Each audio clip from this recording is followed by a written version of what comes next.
አንድነትን አስመልክቶ ስለሆነ እንደጀመርነው የምንቀጥለው ማርቆስ 8 ላይ አሁን ድምጽ ይሰማል ከኋላ? እሺ ቁጥር 22ን ከኔ ጋር እናንብብ። ወደ ቤተ ሳይዳ መጡ፣ እውርም አመጡለት፣ እንዲዳስሰውም ለመኑት። እውሩንም እጁን ይዞ ከመንደር ውጪ አወጣው። በዓይኑም ተፍቶበት እጁንም ጭኖበት አንዳች ታያለህን ብሎ ጠየቀው። አሻቅቦም ሰውየው ማለት ነው ሰዎች እንደ ዛፍ ሲመላለሱ አያለው አለ። እንደምን? እንደ ዛፍ ሲንቀሳቀሱ ወይም ሲወዛወዙ አያለው አለ።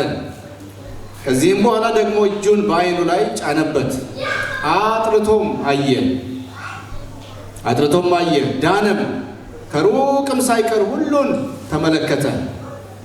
ወደ ቤቱም ሰደደውና ወደ መንደሩ አትግባ፣ በመንደሩም ለማንም አንዳች አትናገር አለው።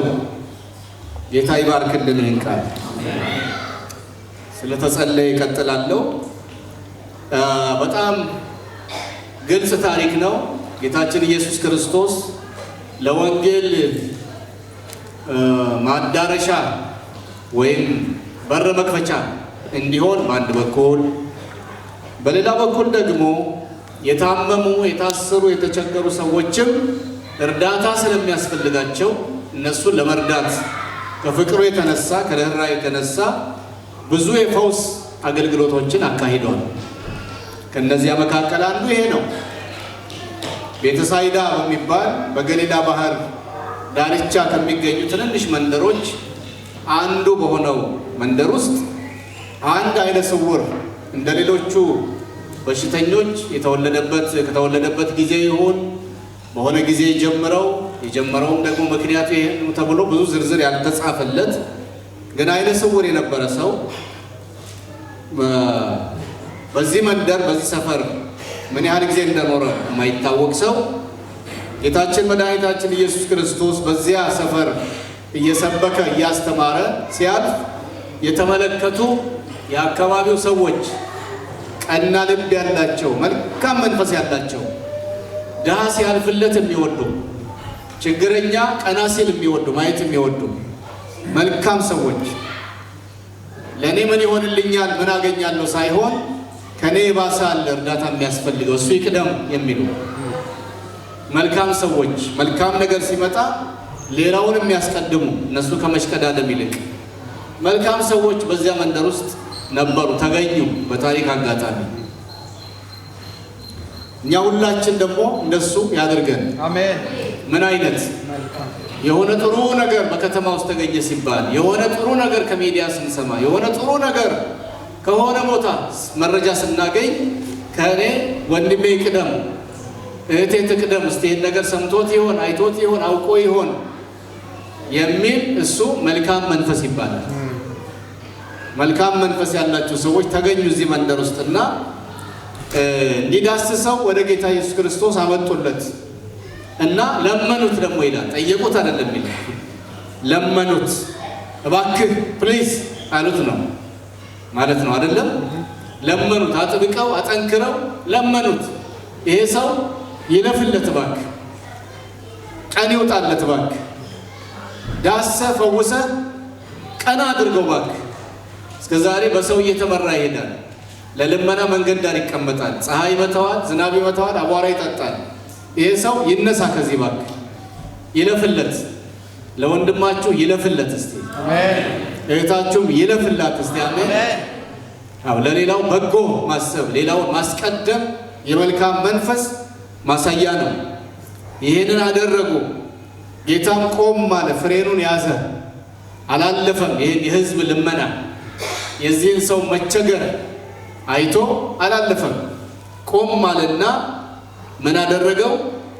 በመጀመሪያ ደረጃ ያደረገው ነገር እጁን ይዞ ከመንደር ከቤተ ሳይዳ ከምትባሏ ትንሽዬ መንደር ምን አደረገው ይላል? አወጣው። እስቲ አወጣው በሉ። አዎ የነገራችን ትኩረት እዛ ላይ ስለሆነ ምን አደረገው? አወጣው። ሰውየው የሚፈልገው መውጣት አልነበረም፣ የሚፈልገው የአይን ብርሃን ማግኘት ነው አይደለም? ጌታ ግን ተጨማሪ ነገር አመጣለት። ተጨማሪው ነገር ምንድን ነው? ከመንደር ውጣ፣ ከሰፈር ከጠባብ ሰፈር ውጣ፣ ወደ ላይ ወደ ተራራማ ቦታ ውጣ ነው። አሜን አሜን አትሉም ወገኖች? ፈውስ ብቻ አይደለም፣ ተፈውሶ መንደር ውስጥ የሚቀር ብዙ ነው። ድኗል፣ የሚያገለግልበት ጸጋ አለው፣ ዲግሪ ይዟል፣ ተምሯል፣ ሁሉም ነገር አለው፣ ገንዘብ አለው፣ ብዙ ነገር አለው፣ በእድሜ ገፋ ብሏል፣ ኤክስፔሪየንስ አለው። ይህን ሁሉ ተሸክሞ ግን ከመንደር የማይወጣ አለ። አስተሳሰቡ አመለካከቱ ምን ውስጥ የቀረ? ሰፈር ውስጥ የቀረ። ቀኝ እጃችሁን አንሱና ከሰፈር አውጣኝ በሉ እስቲ። አሜን አሜን። ሰፈር ማለት ዘር፣ መንደር፣ ብሔር፣ ጎሳ፣ ቋንቋ፣ ትንንሽ ሳንቲሞች፣ ትንንሽ ስልጣን፣ ትንንሽ ቦታ፣ ይሄ ሁሉ ምንድነው? ሰፈር ነው። እሱ ለአንተና ለአንቺ አባትህ አምላክ ጌታ ያየልሽ ያየልህ ግን ከፍታ ነው። አሜን።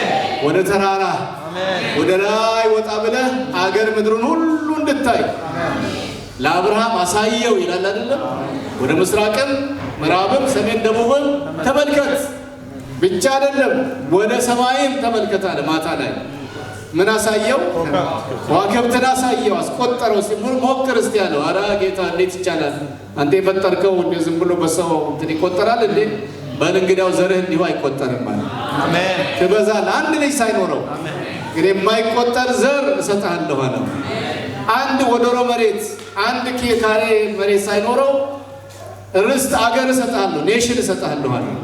እግዚአብሔር ለአንተ ኔሽን ነው ያለው። አሜን። ለአንቺ አገር ነው ያለው። አሜን። ክብር ለእግዚአብሔር ይሁን። ዘር አለው በአንቺ ውስጥ በአንተ ውስጥ የተቋጠረ ዘር አለ። ምድራዊም ዘር አለ፣ ሰማያዊ ዘር ደግሞ አለ፣ በወንጌል የምትወልዳቸው። ስለዚህ የመጀመሪያው ነገር ከአይን መብራት በፊት ከተአምራቱ በፊት የመጀመሪያው ትልቁ ነገር ምንድነው አለ? ከመንደር ውጣ አለ። መንደር ውስጥ ብትፈወስ እዛው ነው የምትቀረው። በቃ የምታየው መንደር ነው። አይን ቢበራ ሰፈር ነው የምታየው፣ ከዛ በላይ አይታየህም። ስለዚህ ከመፈወስ አይን ከመብራቱ በፊት ከዚህ ባህላዊ መንደር ኮተት ከበዛበት መንደር ምኑን ውጣ አለውና እጁን ይዞ አወጣው። እስቲ ያውጣን የእስራኤል አምላክ እግዚአብሔር። አሜን። ከአጥቢያ ሜንታሊቲ ከሰፈር ሜንታሊቲ አጥቢያ ለእረኝነት፣ ለምክክር፣ ለመልካም ስራ፣ ለመነቃቃት፣ ለመማማር ተብሎ ነው የተደራጀው። ግን እኛ የአጥቢያ ጠበቆች አይደለንም፣ የቤተ እምነትም ጠበቆች አይደለንም። ቤተ እምነት ያስፈልገናል፣ መዋቀር መደራጀት ያስፈልገናል። ቅድም እንዳልኩት ፐርፐዝ። እኛ ግን ማንነታችን ከዚያ በላይ ነው። ትናንት ተነጋግረናል። ማንነቴ ከጎሳዬ ከብሔሬ ስም በላይ ነው። ማንነቴ ከኢትዮጵያዊነትም በላይ ነው፣ ከኤርትራዊነትም በላይ ነው ብለናል አይደለም? ትናንትና እኛ ማን እንደሆንን በኋላ ትንሽ ጊዜያችን እንደምንም ለማብቃቃት እንሞክራለን። ማን እንደሆንን በጣም ዋና ዋና የሆኑትን እናያለን። ስለዚህ ወደዚያ ማንነቱ ነው ያወጣው ብዬ ነው ማምነው። አይን ሲከፈት ዝም ብሎ የሆኑ ጭራሮች፣ ቁጥቋጦዎች፣ ቆሻሻ፣ ዶሮ ምናምን በማየት እንዳትጀምር። አይን ሲከፈት አገር በማየት ትጀምራለህ። አሜን። አገር ታያለህ። የሚፈልገው ጌታ ለኛ እንደዚህ ነው። አሜን አሜን። አንድ ሰው አንድ አይነ ስውር ፓስተሩን ጸልይልህ አለው። ጌታ ተናግሮኛል እንደሚፈውስ አምኛለሁ፣ ጌታ ተናግሮኛል ጸልይልህ አለው እና የአይነ ስውር ዘለለ። ማለት በዚህ በምድር የሆነ ነው፣ በመጽሐፍ ቅዱስ ሳይሆን በታሪካቸው በዚህ በቅርብ ዘመን ታሪክ እና ዘለለ። በጣም ደስ አለው። ፓስተሩንም አመሰገነ፣ በጣም ደስ አለው። እግዚአብሔርን አመሰገነ። ዛሬ በቃ እኔ ከስንት ዓመታት በኋላ የሚፈወስበት ቀን ደረሰ ብሎ ደስ አለው። በጣም ደስታውን ከገለጸ በኋላ ግን ፓስተሩን እንዲህ አለው፣ ፓስተር ዛሬ አይደለም የምትጸልይልኝ አለው። ሰርጌ ደርሷል፣ በቅርብ አገባለሁና የሰርጌ ቀን ትጸልይልኛለህ አለው። እንዴ እንዲያውም ሰርጉን ለማደራጀትም ለምኑ ለድግሱም ለምኑም ከወዲሁ ብትፈወስ አይሻልም? አይ አይደለም ፓስተር፣ አይኔ ሲከፈት መጀመሪያ ማየት የምፈልገው ሙሽራዬን ነው።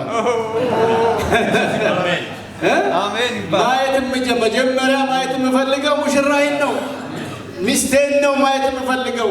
ሌላ ነገር በማየት መጀመር አልፈልግም ማለት ጌታ ምንድነው ለዚህ ሰው ያለው ዓላማ? አይነ ሲከፈት አገር በማየት ጀምር፣ ሰፈር በማየት አይደለም። ብዙ ሰዎች ወገኖች አይናቸው ተከፍተዋል፣ ግን መንደር ውስጥ ነው ያሉት፣ መንደር ውስጥ ነው የተከፈቱት። ዛሬ ጌታ ያወጣናል። በዚህ ከተማ ያላችሁ ኤርትራውያን ህብረት፣ የአማርያኛ ህብረት ትወጣላችሁ ነው የምለው። በቃ ኦልሬዲ መውጣት ጀምራችኋል። ሌላ ቦታ ያላየነው ነገር እዚህ ጋር አይተን በጣም ደስ ብሎናል። ስለዚህ እንዲህ አደረገው ይላል።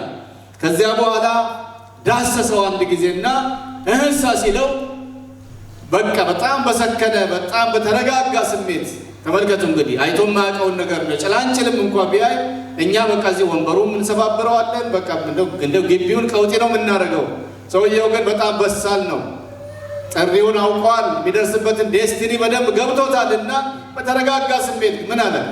ሰዎች እንዴት እንደ ዛፍ ቅርንጫፍ ምን ሲሆኑ አያለሁ አለ። አያለሁ። በጣም አስተዋይ ሰው ነው። ለምን መሰላችሁ? ትንሽ አይቶ ብዙ አላወራም። አንዳንዱ ሰው ትንሽ ይገለጥለትና መዓት ያወራል። መጽሐፍ ቅዱስ ባይብል ስተዲ ማገልገል ሳይችል የአገር መሪ ነኝ ይላል፣ ወይም መሆን አለብኝ ይላል፣ ቤተክርስቲያን መምራት አለብኝ ይላል።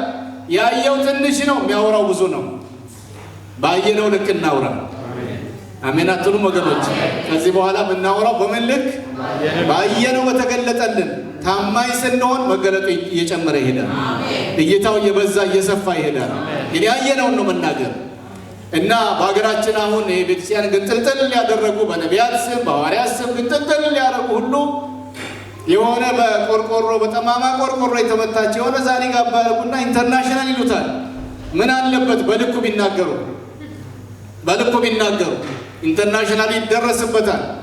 አሁን ሰፈሬን ይህን አካባቢ በወንጌል ለመድረስ ጌታ ራእይ ሰጥቶኛል ቢሉ ከዛ ቢጀምሩ ኢንተርናሽናል ሲሉ ይቆዩና በ6 ወር ቤቱ ተነቅሎ ሄዷል። የት እንደገባ አይታወቅም። በደረስንበት ልክ እናውራ። በተሰጠን ጸጋ ልክ እናገልግል። አሜን አትሉም ወገኖች? ሁሉንም እችላለሁ ሁሉንም አውቃለሁ ማለት ጥሩ አይደለም።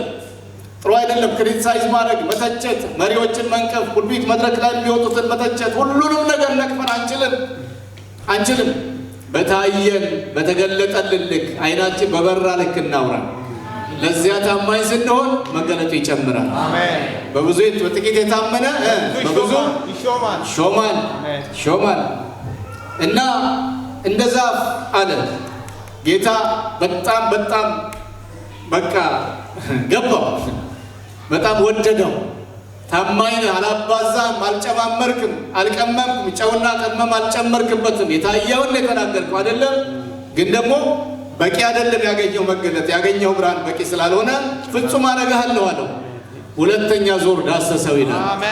ጌታ ሁለተኛ ዞር ይዳሰን። አሜን። የዛሬ 40 ዓመት የተዳሰስን አሁን እንዳሰስ። አሜን። 20 ዓመት 10 ዓመት 5 ዓመት 1 ዓመት በፊት በተዳሰስንበት ዝም ብለን ማልፋት አይደለም። በየቀኑ አዳዲስ መገለጥ አለው ጌታ።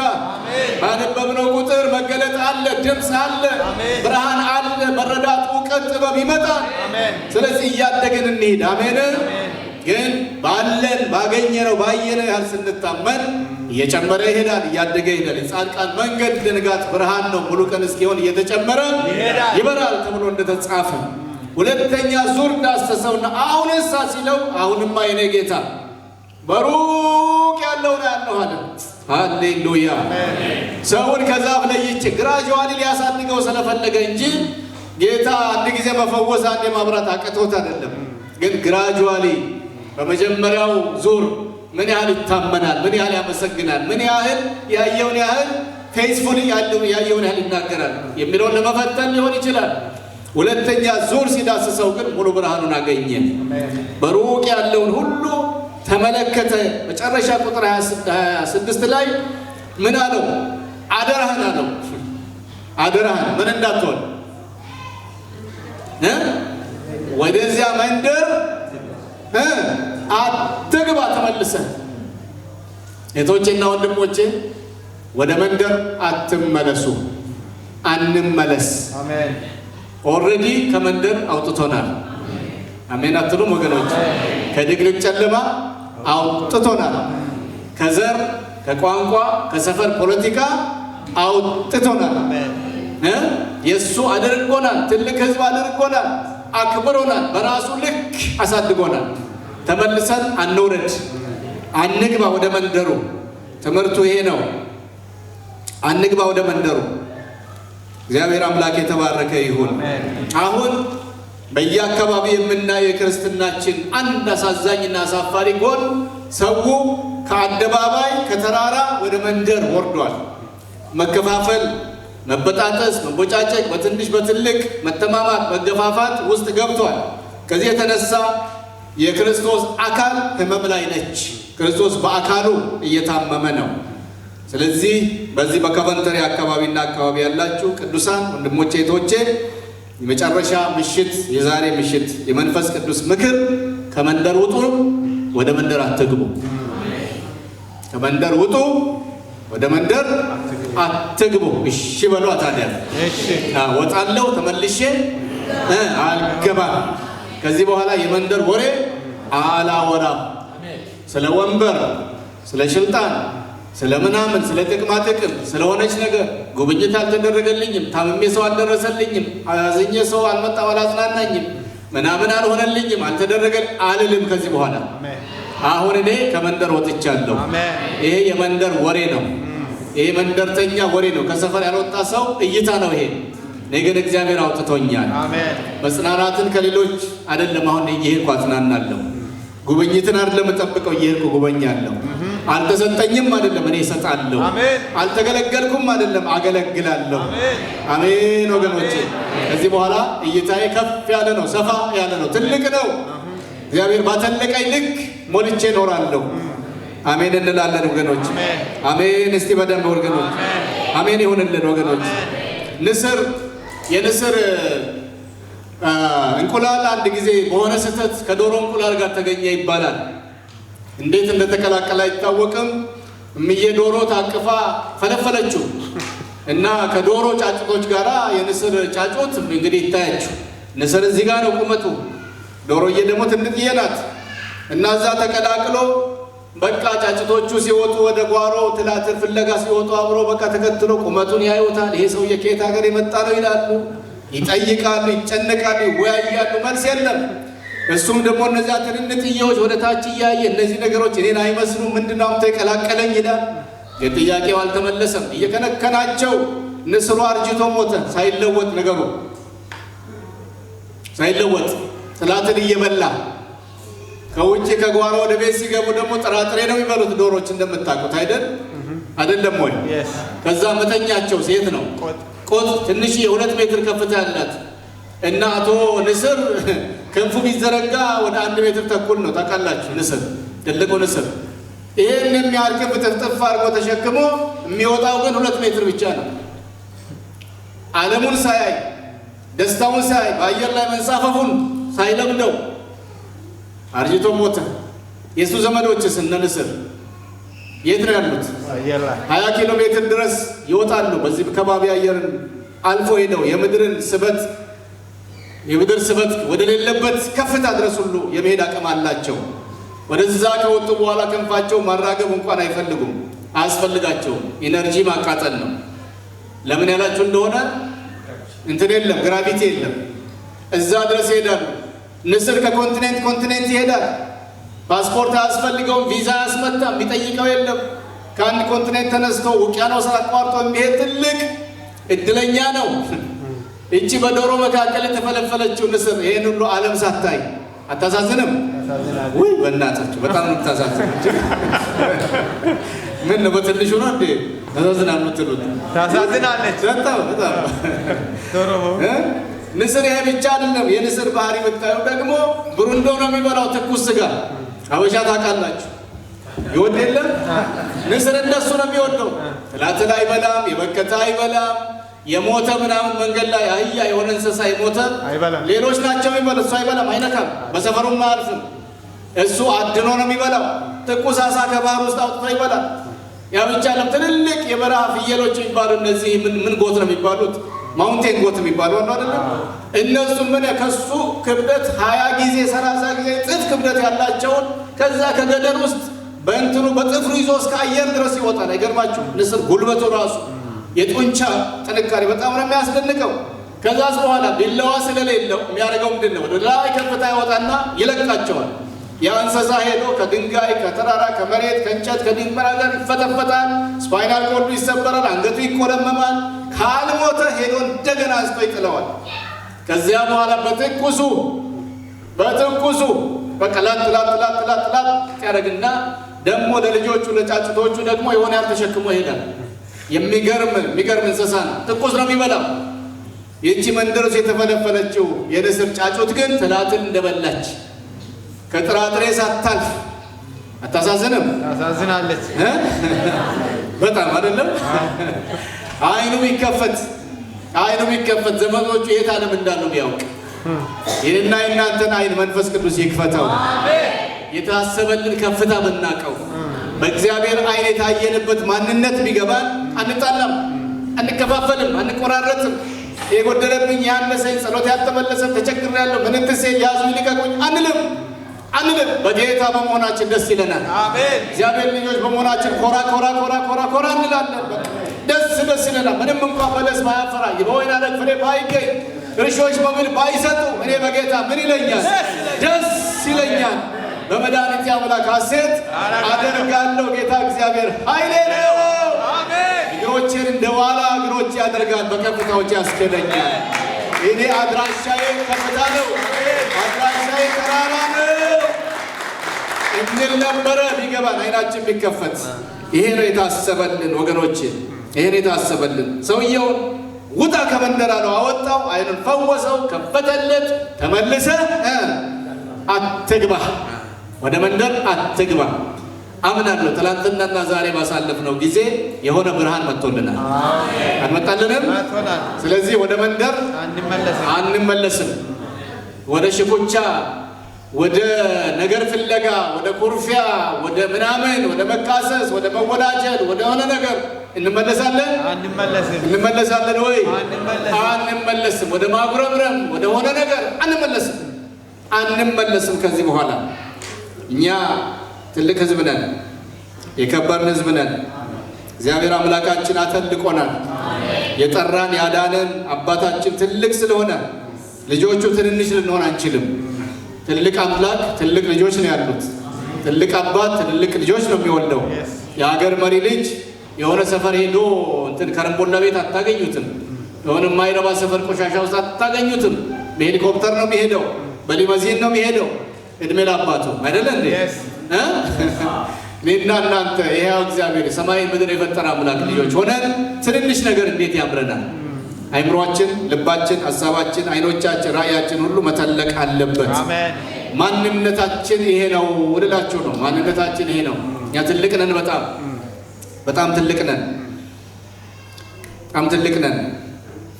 ትንሽ ነገር ስለ ማንነት ላውራችሁ። ትንሽ ማንነት በጣም አነጋጋሪና አከራካሪ ጉዳይ ስለሆነ ስለ ማንነታችን እንደዚህ ከፍ ያለ ነገር እንድናስብ እንዲቆጨን የሆነውና ያደረግነው ነገር በእነዚህ ባለፉት 30 ዓመታት በጣም ያሳዝናል። በጣም ያሳዝናል። በእውነት ነው የምነግራችሁ። በጣም ነው የሚያሳዝነው። እሱን ሁሉ ትንሽ ጨረፍ አድርገን እንመለከታለን። ሁሉን ነገር ለማቅረብ ያው በቂ ጊዜ ስለሌለን ስለ ማንነት ትንሽ ነገር የምታውቁትም ቢሆን እናውራ እስቲ። ማንነት የሰው ልጆች በምድር ላይ በኖሩበት ዘመን ሁሉ መነጋገሪያ ነው። ማንነት ለአንዳንዶች መኩሪያ ነው፣ ለአንዳንዶች ደግሞ ማፈሪያ ነው። ምን ማለት ነው? አንዳንዱ ሰው ወይ ራሱን ወይ ቤተሰቡን ወይ ጎሳ ይዘር የሀገሩን እውቀቱን፣ ትምህርቱን፣ ሀብቱን አንዳንድ ነገሮቹን አስቦ በማንነቱ ምን ይሆናል? ይኮራል። አንዳንዱ ደግሞ ዘሩን፣ ጎሳውን፣ ብሔሩን፣ ራሱን፣ ትምህርቱን፣ ይዞታውን ምናምን ያስብና በማንነቱ ምን ይሆናል? ያፍራል። እንዲገለጥበት አይፈልግም። አንተ ማነህ ሲባል እንደ ትናንትናው እንደ ዮናስ አብራርቶ ገላልጦ ስለ ራሱ ማንነት አይናገርም። እንዲያውም ከማህበራዊ ቦታ ይሸሻል። ከሰው ፊት ይሸሻል፣ ከጉባኤ ከስብሰባዎች ይሸሻል። ለምን? በማንነቱ ስለሚያፍር። አንዳንድ ጊዜ ማንነት ከመኮራነት አልፎ ከማፈሪያነት አልፎ ያዋጋል፣ ያጫርሳል። ማንነት የተወሰደ፣ ተቀነሰ፣ ተሸረፈ፣ ተገፈፈ። ስለዚህ ምን አደርጋለሁ? ማንነቴን በጉልበት በጦርነት አስመልሳለሁ ብሎ ለጦርነት ይወጣል። ማንነት በጣም ቀላል ነገር አይደለም። ማንነት ግላዊ ነው፣ ቤተሰባዊ ነው፣ ብሔረሰባዊ ነው፣ ብሔራዊ ነው ወይም አገራዊ ነው፣ አህጉራዊ ድረስ ሁሉ ይሄዳል። እኛ አፍሪካውያን ስንል እኮ ማንነታችንን እየተናገርን ነው። አይደለም ወይ? አዎ፣ ሀገራችንን እንጠቅሳለን፣ ብሔረሰባችንን እንጠቅሳለን፣ አባት እናታችንን እንጠቅሳለን። ከዛ ሲወድ ደግሞ ራሳችንን እንዲነኝ እንላለን። እና ማንነት በዚህ ሁሉ ይከፋፈላል። ማንነት በቀለም፣ በቋንቋ፣ በጾታ፣ በእውቀት ደረጃ፣ በእድሜ፣ በይዞታ፣ በሀብት፣ በእምነት፣ በሃይማኖት በዚህ ሁሉ ተሸንሽኖ ተከፋፍሎ ይገለጣል። ማንነት አይደለም ወይ? በሃይማኖት በእምነት እንደዚህ ነኝ ወይም እንትና እንዲህ ነው እንላለን። ማንነቱ ነው የምንናገረው። በቀለምስ ነጭ፣ ጥቁር፣ ቢጫ እንላለን። ሌላስ? በቋንቋ እንዲህ አይነት ተናጋሪ። በቀለም እንዳልኳችሁ፣ በጾታ ወንድና ሴት። ከዚያስ በእድሜ ሕፃን፣ ወጣት፣ ታዳጊ፣ ጎልማሳ እንደዚህ እየተባለ ማንነት። በሀብት ድሃ፣ ሀብታም ይባላል። በሃይማኖት የዚህ ሃይማኖት አባል እና የማንነት መገለጫዎች በጣም ብዙ ናቸው። የማንነት ጠበቆች ደግሞ አሉ በዓለማችን። ማንነቶች ሲረገጡ ወይም ተረገጡ ተብሎ ሲታሰብ፣ ተጨቆኑ፣ ተገፉ ተብሎ ሲታሰብ ወዲያው ጠበቃ ይሾማል። የሆነ ድርጅት ይቋቋማል፣ የሚከላከል ያን ማንነት ፕሮቴክት የሚያደርግ ድርጅት ይቋቋማል። ታውቃላችሁ አይደለም? ለምሳሌ የሴቶች መብት ተሟጋች ድርጅቶች አሉ። የህፃናት መብት፣ የአካል ጉዳተኞች መብት፣ የስደተኞች መብት፣ የወዛደሮች ወይም የሰራተኞች መብት፣ የጥቁሮች መብት ያው ማይኖሪቲ እንደሆነ ስለሚታሰብ በተለይ በነጭ ዓለም የግብረ ሰዶማውያን መብት ሁሉ ሳይቀር በአሁኑ ጊዜ ጠበቃ አለው፣ ተከራካሪ ተሟጋች አለው፣ ጋርድ አለው። አይደለም? ከኔ ጋር ናቸው እስካሁን? ማንነት ቀላል ነገር አይደለም እልላችሁ ነው። ማንነት ቀላል ነገር አይደለም። ማንነት ሲገፈፍ፣ በሌላው ሲቀማ፣ ሲረገጥ በጣም ያናድዳል፣ ያበሳጫል። አሁን እናንተ ምንም በጌታ ብትሆኑ ፍቅርን፣ ትዕግስትን፣ መቻልን፣ ይቅር ማለትን ብታውቁትም ማንነታችሁን አስመልክቶ እህቶቼ የሴትነት ጾታችሁን ነክቶ አንድ ሰው የሆነ ነገር ቢላችሁ ትችላላችሁ? ክርስትናው በኋላ ይታሰብለታል።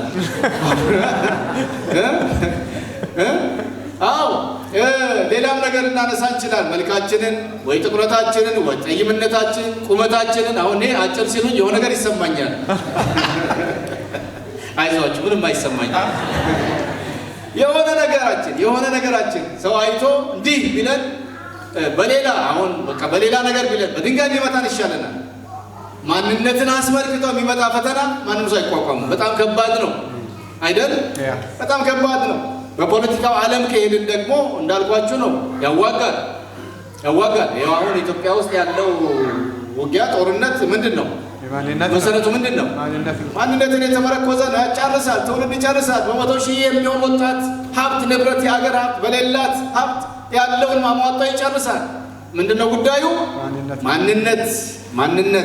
ማንነት ቀላል ነገር አይደለም ወገኖች። ማንነት ቀላል ነገር አይደለም።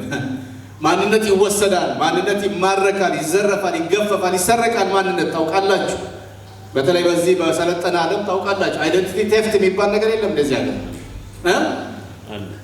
ዝም አላችሁ? የለም እንዴ? ያለው እኮ አይደንቲቲ ቴፍት እንዴ! ዋለታችሁን ጠብቁ፣ ቦርሳችሁን ጠብቁ። አይዲ ካርዶቻችሁ፣ የባንክ ካርዶቻችሁ የመሳሰለ ነገር ከሄደ ማንነታችሁ ይሰረቃል። በአሜሪካን ሀገር በአንድ ዓመት እስከ 9 ሚሊዮን አሜሪካን ማንነታቸው ይሰረቃል ወይም አይደንቲቲ ቴፍት ያጋጥማቸዋል። እስከ 50 ቢሊዮን ድረስ በአንድ ዓመት ውስጥ የሚገመት ሀብት ከተለያዩ ግለሰቦች፣ ድርጅቶች በአይደንቲቲ ቴፍት ምክንያት ይዘረፋል። አንድ ቁጥር ህንድ ነው ይባላል በማንነት ስርቆት። ቀጥሎ አሜሪካ፣ ቀጥሎ ዩኬ መሰለኝ። ሌሎችም እንደዚሁ በቅደም ተከተላሉ። ማንነት ይሰረቃል። ስለሚሰረቅ ተጠንቅቆ መጠበቅ አለበት። ጋርድ መሆን አለብን። አይደለም ወይ? መሰረቁ ሲሰማን ደግሞ ለባንኮቻችን፣ ለክሬዲት ካምፓኒዎቻችን ወዲያውኑ ሪፖርት ማድረግ አለብን። አንዳንድ ባንክ አካውንቶቻችን መዝጋት ሁሉ አለብን። የማንነት ስርቆት ከቤት አስነስቶ አውጥቶ ሆምለስ ያደርጋል።